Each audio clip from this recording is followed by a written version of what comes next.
Tallinna linnapea Mihhail Kõlvart selgitab, et praegu on aeg käituda nii, nagu oleks tegemist koroonaviiruse teise lainega, mis teisisõnu tähendab ennetusmeetmete rakendamist. Kui me soovime vältida niinimetatud punast stsenaariumit, siis juba praegu oleks vaja võtta kasutusele nii isikukaitsevahendeid kui ka valida õigeid käitumisviise. Ja see, mida meie praegu saame teha, on vajalikke muutusi rakendada eelkõige linnasüsteemis.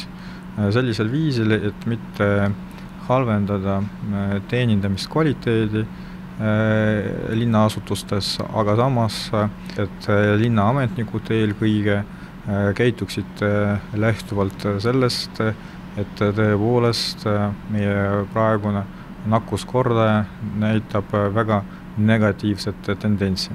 Täielikku distantsõpet püütakse igati vältida. Kollane stsenaarium tähendab hajutatud õpet, mille rakendamiseks on Tallinnas valmis 2 kooli. Tegelikult selleks peavad olema valmis kõik koolid. Küsimus on ainult selles, millal seda rakendatakse. Seekord me oleme valmis erinevaid stsenaariume rakendama asutuspõhiselt, ehk siis mitte korraga, vaid lähtuvalt olukorrast igas asutuses, ehk siis igas koolis eraldi.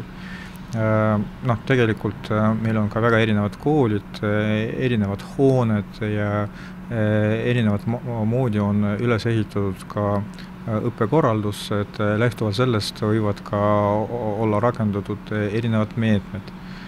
Aga samas, milleks peab olema valmis, on õpilaste hajutamine, õppeprotsess vahetusega ja loomulikult isikukaitsevahendite kasutamine. Koroonaviirus on jõudnud ka kõrgkoolidesse. Nii Tartu kui Tallinna ülikoolis on hetkel teada 2 ja Tallinna Tehnikaülikoolis 9 positiivset testitulemust. Tallinna Tehnikaülikool läheb üleosalisele distantsõppele.